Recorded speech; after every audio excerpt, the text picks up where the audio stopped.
നമസ്തേ, സ്വാഗതം ബീറ്റോൺ ഓർഗാനിക്സിൻ്റെ 166ാമത് എപ്പിസോഡിലേക്ക്. വളരെ യാദൃശ്ചികമായിട്ട് വെട്ടിയിട്ട നിലയിൽ കണ്ടിട്ടുള്ള ഒരു വള്ളിയിലുള്ള നല്ല ഭംഗിയുള്ള പൂക്കൾ, കണ്ടാൽ നല്ല കൗതുകമുള്ള 3 ഇണർച്ചൊക്കെ ആയിട്ടുള്ള, പണ്ട് ചെറുപ്പത്തിൽ എവിടെയോ ഓർമ്മ ഉണ്ട്, ഇതിൻ്റെ ഉണങ്ങിയ പൂക്കൾ എടുത്തിട്ട് പമ്പരം തിരിപ്പിക്കുന്ന പോലെ തിരിപ്പിച്ച് കളിച്ചിരുന്നത് ഓർമ്മ ഉണ്ട്. ആ ഒരു ഓർമ്മയിൽ വീണ്ടും ഇതിനെ തേടി നടന്നതാണ്. അപ്പോൾ ഒരു വള്ളിയിലാണ് അത് ഉണ്ടാവണതെന്നും ആ വള്ളിയിൽ മുള്ളുണ്ടെന്നും മനസ്സിലായി. പിന്നെ അറിയുന്നവരോടും ഇത്തിരി പ്രായം ചെന്നവരോടൊക്കെ അത് എന്താണെന്ന് അന്വേഷിച്ച് ആ ചെടീനെ മനസ്സിലാക്കി. അതാണ് നൂറാൻ കിഴങ്ങ്. നിങ്ങൾക്ക് എല്ലാവർക്കും പരിചിതമായിട്ടുള്ള ഒരു കിഴങ്ങായിരിക്കും.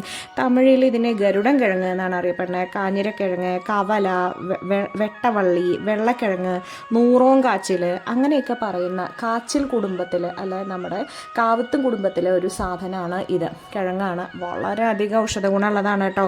ഇല കൊഴിയണ വനങ്ങളിലും അതേപോലെ നിത്യഹരിത വനങ്ങൾ എന്നൊക്കെ നമ്മൾ പറയുമല്ലോ, അങ്ങനെയുള്ള വനങ്ങളിലും ഉൾക്കാടുകളിലും ഇടതൂർന്ന സസ്യവളർച്ചയുള്ള സ്ഥലങ്ങളിലും കാണണമെന്നാണ് പണ്ടത്തെ വൈദ്യന്മാർ പറഞ്ഞത്. പൊതുവെ ഇങ്ങനെ വെട്ടാണ്ട നിൽക്കണ തൊടികളിലൊക്കെ അല്ലേ, അങ്ങനെ ഉള്ളയിടത്താണ് കാണുക പറഞ്ഞു. സത്യമാണ്, ഞങ്ങളിത് കണ്ടതും അങ്ങനെയുള്ളൊരു സ്ഥലത്തു തന്നെയാണ്. നല്ല ഉരുണ്ട മിനുസുള്ള തണ്ടാട്ടോ, അതിൻ്റെ ഒപ്പം ഇങ്ങനെ മുള്ളുണ്ട്, നല്ല ഭംഗിയാണ് കാണാനായിട്ട്. കിഴങ്ങ് മൂത്തെത്തുമ്പോൾ ഈ ഇലകൾക്ക് മഞ്ഞ നിറാവൂത്രേ. നൂറിൻ്റെ അംശം കൂടുതലുള്ളതുകൊണ്ടാണ് പറയുന്നു. 6 തരത്തിലുണ്ട്. കൊറ, നൂറ, കൊറണ, ഹെന്തി, കൊണ, അങ്ങനെ പലതും ഉണ്ട് അത്ര. ചുട്ടും പുഴുങ്ങിയും കറി വെച്ചോക്കിയിട്ടാണ് കൂട്ടുക പറയുന്നുണ്ട്. ഒരു വള്ളിയിൽ ഒരു കിഴങ്ങേ ഉണ്ടാവുള്ളൂ എന്നാണ് പറയുന്നത്. നല്ല താഴ്ചയ്ക്ക് പൂത്രേ. മണ്ണിന് നല്ല നീർവാഴ്ചയും വായുവുള്ള മണ്ണ് ഉണച്ചാൽ എത്ര താഴേക്ക് വേണിച്ചാൽ അത് പോകുന്നതാണ് പറയുന്നത്. പിന്നെ അധികം വണ്ണമില്ലാത്ത കിഴങ്ങാട്ടോ. ബല വർദ്ധിക്കും, ത്വക്ക് രോഗങ്ങൾ ഒഴിവാക്കും, മിനറൽസിൻ്റെയും വൈറ്റമിൻസിൻ്റെയും ഡെഫിഷ്യൻസി മാറ്റുന്നുണ്ട്, രോഗപ്രതിരോധ നിര കൂട്ടുന്നുണ്ട്, ശരീരപുഷ്ടി, ക്ഷീണം അകറ്റാനായിട്ട്, അങ്ങനെയൊക്കെയാണ്. ഇതൊരു ജനറൽ ടോണിക്കായിട്ട് നമുക്ക് വേണിച്ചാൽ പറയാം. സത്യം പറഞ്ഞാൽ ഇതൊരു വനവിഭവമാണ് കേട്ടോ. സാധാരണ നമ്മൾ നമ്മുടെ നാട്ടിൻപുറത്തൊന്നും കാണാൻ കിട്ടാത്തതാണ്.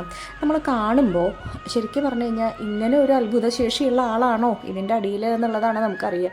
എവിടെയെങ്കിലും കണ്ടുവച്ചാൽ എനിക്ക് അബദ്ധം പറ്റി, ഞാനിത് അവിടുന്ന് പോകുന്നതിന് ശേഷമാണ് ഇതിൻ്റെ ഇത്ര ഗുണങ്ങളെ പറ്റിയിട്ട് നമ്മൾ അറിയണത്. വളരെയധികം മിസ് ചെയ്തു. കാരണം അതിൻ്റെ അടിയിൽ അതിൻ്റെ കിഴങ്ങുണ്ടായിരുന്നു. അത് കൊടുന്നിട്ട് നമ്മൾ നട്ട് കഴിഞ്ഞാൽ അത്രയും നല്ലൊരു ഓർഗാനിക് ടോണിക് നമുക്ക് കിട്ടിയിരുന്നു. നിങ്ങൾ